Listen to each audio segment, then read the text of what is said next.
2011 से चल रहा सीरियाई गृह युद्ध की विनाशकारी मानवीय कीमत की एक कठोर याद दिलाता है। तत्काल हताहतों से परे युद्ध ने सीरिया के आर्थिक ताने बाने पर गहरे और स्थायी घाव दिए हैं। लोकतांत्रिक सुधारों का आह्वान करने वाले शांतिपूर्ण विरोध प्रदर्शनों के रूप में जो शुरू हुआ, वह जल्दी ही एक जटिल और क्रूर संघर्ष में बदल गया, जिसने राष्ट्र को अपनी चपेट में ले लिया और उसकी अर्थव्यवस्था को बर्बाद कर दिया। सीरियाई अर्थव्यवस्था, जो कभी विकास के लिए तैयार थी, में भयावह गिरावट आई है। वर्षों की लड़ाई ने बुनियादी ढांचे को नष्ट कर दिया है, उद्योगों को पंगु बना दिया है और लाखों लोगों को विस्थापित कर दिया है। कृषि क्षेत्र, जो कभी अर्थव्यवस्था का एक स्तंभ था, गंभीर रूप से बाधित हुआ है, जिससे खाद्य पदार्थों की कमी हो गई है और कीमतें आसमान छू रही हैं। यह निबंध सीरियाई गृह युद्ध के बहुआयामी आर्थिक परिणामों में तल्लीन होगा। प्रमुख क्षेत्रों, श्रम बाजार, सरकारी खर्च और विदेशी निवेश पर इसके प्रभाव की खोज करेगा। हम अंतर्राष्ट्रीय प्रतिबंधों की भूमिका और एक छाया अर्थव्यवस्था के उद्भव की भी जांच करेंगे। अंत में हम पुनर्प्राप्ति की संभावनाओं और सीरिया के सामने आने वाली कठिन चुनौतियों पर विचार करेंगे, क्योंकि यह युद्ध की राख से फिर से निर्माण करना चाहता है।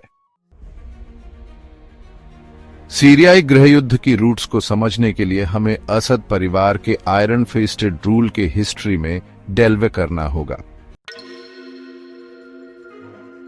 साल है 2011।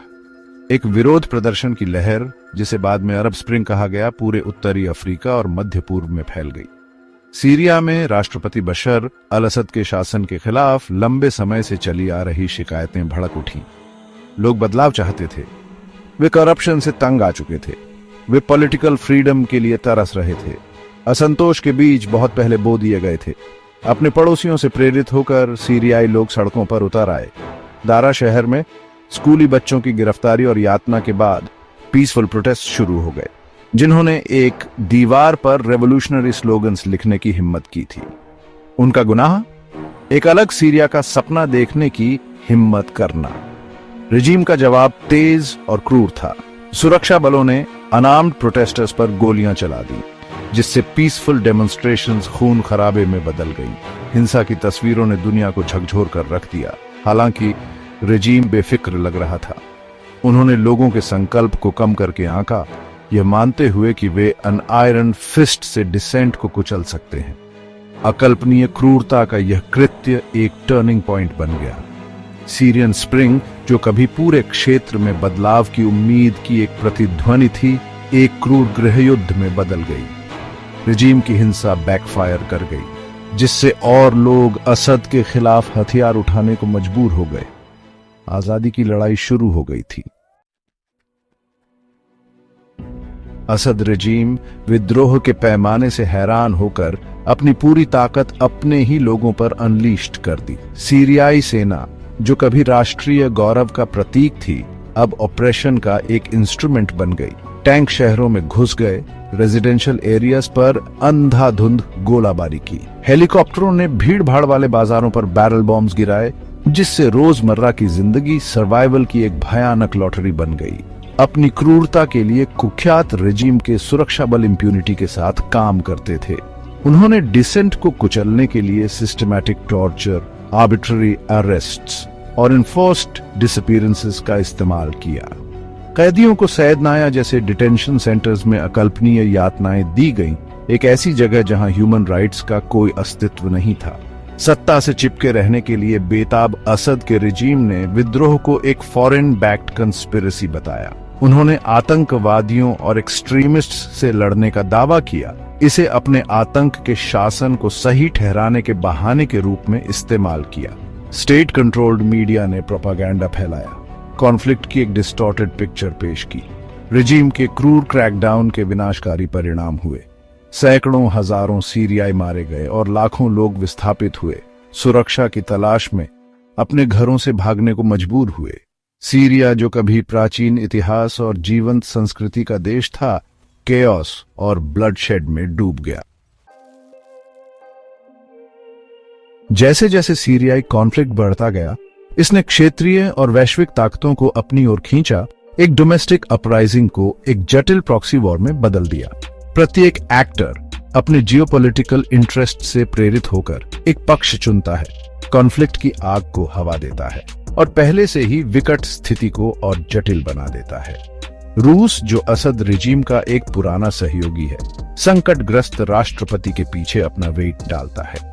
इस क्षेत्र में स्ट्रेटेजिक इंटरेस्ट से प्रेरित होकर रूस क्रूशियल मिलिट्री सपोर्ट प्रदान करता है। रूसी एयर स्ट्राइक्स ने रेबल हेल्ड एरियाज को निशाना बनाया, असद की सेनाओं को मजबूत किया और युद्ध का रुख रिजीम के पक्ष में कर दिया।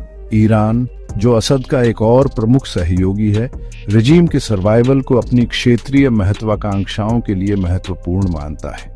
ईरान न केवल फाइनेंशियल एड प्रदान करता है, बल्कि अपनी सेना भी तैनात करता है और सीरियाई सेना के साथ लड़ने वाले शक्तिशाली शिया मिलिशिया का समर्थन करता है। उनकी भागीदारी सीरिया के भीतर सेक्टेरियन डिवाइड को और गहरा करती है। कॉन्फ्लिक्ट की दूसरी तरफ संयुक्त राज्य अमेरिका, फ्रांस और यूनाइटेड किंगडम जैसी पश्चिमी ताकतें, जो शुरू में सीधे हस्तक्षेप करने से हिचकिचा रही थीं, खुद को इस दलदल में फंसी हुई पाती हैं। वे मॉडरेट रेबल ग्रुप्स को लिमिटेड मिलिट्री एड प्रदान करते हैं, असद के रिजीम और एक्सट्रीमिस्ट गुटों के बढ़ते खतरे दोनों का मुकाबला करने की उम्मीद करते हैं। दुर्भाग्य से सीरियाई गृह युद्ध में कई मानवाधिकारों का हनन हुआ है। विभिन्न मानवाधिकार संगठनों की रिपोर्टों ने टॉर्चर, आर्बिट्ररी डिटेंशन और एक्स्ट्रा जुडिशियल किलिंग्स के उदाहरणों को डॉक्यूमेंटेड किया है।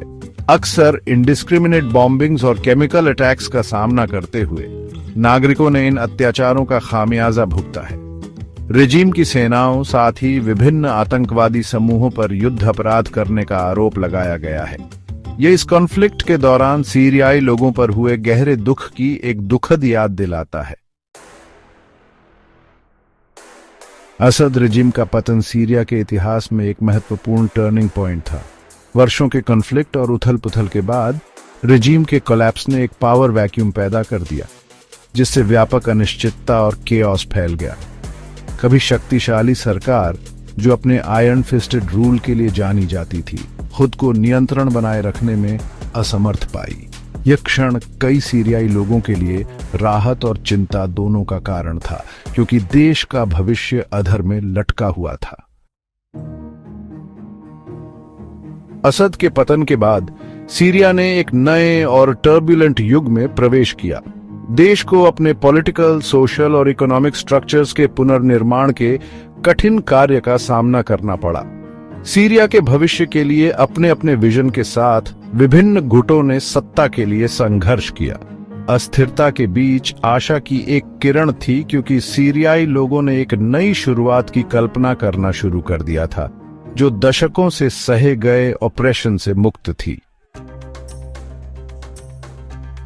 अंतर्राष्ट्रीय समुदाय ने सीरिया के ट्रांजिशन के प्रयासों में महत्वपूर्ण भूमिका निभाई। दुनिया भर के देशों ने इस क्षेत्र में स्थिरता के महत्व को समझते हुए सहायता और समर्थन प्रदान करने के लिए आगे कदम बढ़ाया। सत्ता के पीसफुल ट्रांजिशन को सुनिश्चित करने और आगे ब्लडशेड को रोकने के लिए डिप्लोमेटिक एफर्ट्स तेज कर दिए गए। हालांकि रिकवरी का रास्ता चुनौतियों से भरा था, क्योंकि अलग अलग इंटरेस्ट्स और एजेंडाज अक्सर इस प्रक्रिया को जटिल बना देते थे। सीरिया का आगे का रास्ता चुनौतियों और अवसरों दोनों से भरा है। गृह युद्ध शुरू होने के बाद से सीरियाई अर्थव्यवस्था में तेजी से गिरावट आई है। सीरियाई पाउंड का मूल्य गिर गया है, जिससे अति मुद्रास्फीति हुई है और क्रय शक्ति कम हो गई है। युद्ध के परिणाम स्वरूप मानव पूंजी का विनाशकारी नुकसान हुआ है, क्योंकि कुशल श्रमिक सुरक्षा और अवसर की तलाश में देश छोड़कर भाग गए हैं। अलेप्पो में केंद्रित औद्योगिक क्षेत्र, जो कभी सीरिया का आर्थिक केंद्र था, लड़ाई से तबाह हो गया है। कारखानों और व्यवसायों को नष्ट कर दिया गया है और उत्पादन ढंग से बंद हो गया है। कभी फलता फूलता कपड़ा उद्योग, जो निर्यात आय का एक प्रमुख स्रोत था, विशेष रूप से बुरी तरह प्रभावित हुआ है। पर्यटन क्षेत्र, जो कभी सीरिया के प्राचीन खंडहरों और जीवंत शहरों में आगंतुकों को आकर्षित करता था, ध्वस्त हो गया है। ऐतिहासिक स्थलों को क्षतिग्रस्त या नष्ट कर दिया गया है और सुरक्षा की स्थिति सभी के लिए यात्रा को असंभव बना देती है। लेकिन सबसे निडर ऊर्जा क्षेत्र पर युद्ध का प्रभाव गहरा रहा है। बुनियादी ढांचे को नुकसान और अंतर्राष्ट्रीय प्रतिबंधों के कारण सीरियाई सरकार के लिए राजस्व का एक प्रमुख स्रोत तेल उत्पादन गिर गया है। देश अब गंभीर ईंधन की कमी का सामना कर रहा है, जिससे बिजली कटौती हो रही है और दैनिक जीवन बाधित हो रहा है। सीरियाई गृहयुद्ध का श्रम बाजार पर विनाशकारी प्रभाव पड़ा है। संघर्ष के कारण बड़े पैमाने पर बेरोजगारी हुई है, क्योंकि व्यवसाय बंद हो गए हैं, कारखाने नष्ट हो गए हैं और कृषि उत्पादन गिर गया है। लाखों सीरियाई लोग आंतरिक रूप से विस्थापित हो गए हैं, सुरक्षा की तलाश में अपने घरों से भाग गए हैं। इस बड़े पैमाने पर विस्थापन ने शहरी केंद्रों को अभिभूत कर दिया है, संसाधनों पर दबाव डाला है और बेरोजगारी को बढ़ा दिया है। युद्ध के कारण बड़े पैमाने पर ब्रेन ड्रेन भी हुआ है, क्योंकि कुशल पेशेवर और शिक्षित सीरियाई देश छोड़कर भाग गए हैं। मानव पूंजी के इस नुकसान का सीरिया के पुनर्निर्माण और पुनर्प्राप्ति की क्षमता पर दीर्घकालिक परिणाम होगा। संघर्ष का महिलाओं और बच्चों पर विशेष रूप से विनाशकारी प्रभाव पड़ा है। कई महिलाएं घर की मुखिया बन गई हैं, क्योंकि उनके पति मारे गए हैं या विस्थापित हो गए हैं। बच्चों को काम करने या भीख मांगने के लिए स्कूल छोड़ने के लिए मजबूर किया गया है, जिससे गरीबी का एक चक्र बना रहता है। सीरियाई सरकार को युद्ध के प्रयासों के लिए स्वास्थ्य सेवा और शिक्षा जैसी आवश्यक सेवाओं से संसाधनों को हटाने के लिए मजबूर किया गया है। सैन्य खर्च आसमान छू गया है, जिससे सरकार का पहले से ही खाली खजाना और भी तनावपूर्ण हो गया है। युद्ध के कारण सशस्त्र समूहों और मिलिशिया का प्रसार हुआ है। प्रत्येक क्षेत्र और संसाधनों के नियंत्रण के लिए वाइंग सत्ता के इस विखंडन ने एक अराजक और अप्रत्याशित वातावरण बनाया है, जिससे सरकार के लिए अपने अधिकार का दावा करना और बुनियादी सेवाएं प्रदान करना मुश्किल हो गया है। सीरियाई सरकार वित्तीय और सैन्य सहायता के लिए रूस और ईरान जैसे बाहरी कलाकारों पर निर्भर हो गई है। इस निर्भरता ने इन अभिनेताओं को सीरियाई सरकार पर महत्वपूर्ण लाभ दिया है, इसकी संप्रभुता और स्वतंत्रता को कमजोर किया है। युद्ध ने भ्रष्टाचार और अवैध गतिविधियों को भी बढ़ावा दिया है। तस्करी नेटवर्क फले फूले हैं, सीमाओं के पार माल और लोगों की तस्करी के लिए अराजकता का फायदा उठा रहे हैं। इस छाया अर्थव्यवस्था ने औपचारिक अर्थव्यवस्था को और कमजोर कर दिया है और आपराधिक गतिविधियों में शामिल लोगों को समृद्ध किया है। सेक्शन 5 विदेशी निवेश का बिगड़ना। सीरियाई गृहयुद्ध के कारण विदेशी निवेश में गिरावट आई है। हिंसा, अस्थिरता और अनिश्चितता से निराश होकर अंतर्राष्ट्रीय व्यवसाय देश छोड़कर भाग गए हैं। युद्ध ने सीरिया के अधिकांश बुनियादी ढांचे को नष्ट कर दिया है, जिससे व्यापार करना मुश्किल और महंगा हो गया है। सशस्त्र समूहों के प्रसार के साथ कानून और व्यवस्था का टूटना निवेशकों के लिए एक उच्च जोखिम वाला वातावरण बनाया है। सीरियाई सरकार पर लगाए गए अंतर्राष्ट्रीय प्रतिबंधों ने विदेशी निवेश को और हतोत्साहित किया है।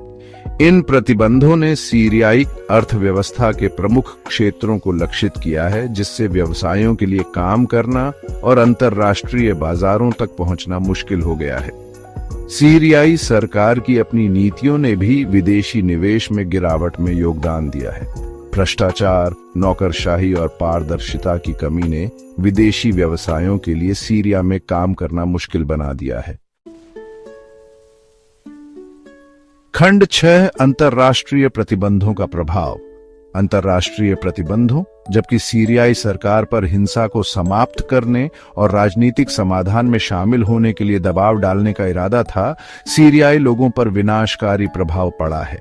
प्रतिबंधों ने भोजन, दवा और ईंधन सहित आवश्यक वस्तुओं तक पहुंच को प्रतिबंधित कर दिया है। इससे आम सीरियाई लोगों के लिए कमी, मूल्य वृद्धि और कठिनाई बढ़ गई है। प्रतिबंधों ने सीरियाई अर्थव्यवस्था के पुनर्निर्माण के प्रयासों को भी बाधित किया है। प्रतिबंधों के डर से अंतरराष्ट्रीय कंपनियां सीरिया में निवेश करने से हिचकिचा रही हैं। इससे बुनियादी ढांचे के पुनर्निर्माण और उद्योगों को पुनर्जीवित करने के लिए आवश्यक पूंजी और विशेषज्ञता को आकर्षित करना मुश्किल हो गया है। प्रतिबंधों के आलोचकों का तर्क है कि वे सीरियाई लोगों पर असमान पीड़ा देते हुए अपने इच्छित राजनीतिक उद्देश्यों को प्राप्त करने में विफल रहे हैं। वे प्रतिबंधों के शासन के पुनर्मूल्यांकन और अधिक मानवीय दृष्टिकोण की ओर बदलाव का आह्वान करते हैं। खंड 7 छाया अर्थव्यवस्था का उदय। सीरिया में औपचारिक अर्थव्यवस्था के पतन के कारण एक विशाल छाया अर्थव्यवस्था का उदय हुआ है। औपचारिक क्षेत्र में सीमित अवसरों के साथ कई सीरियाई लोगों को जीवित रहने के लिए अनौपचारिक गतिविधियों की ओर रुख करने के लिए मजबूर किया गया है। छाया अर्थव्यवस्था में सड़क पर बिक्री और छोटे पैमाने पर तस्करी से लेकर नशीली दवाओं की तस्करी और मानव तस्करी में शामिल अधिक संगठित आपराधिक उद्यमों तक गतिविधियों की एक विस्तृत श्रृंखला शामिल है। जबकि छाया अर्थव्यवस्था कुछ सीरियाई लोगों के लिए एक जीवन रेखा प्रदान करती है, यह महत्वपूर्ण चुनौतियां भी पेश करती है। यह कानून के बाहर काम करता है, जिससे इसे विनियमित करना मुश्किल हो जाता है और संभावित रूप से कमजोर श्रमिकों का शोषण होता है। छाया अर्थव्यवस्था सरकार को बहुत आवश्यक कर राजस्व से भी वंचित करती है, जिससे आवश्यक सेवाएं प्रदान करने और देश के पुनर्निर्माण की क्षमता कम हो जाती है। खंड 8 अतिमुद्रास्फीति और आर्थिक कठिनाई।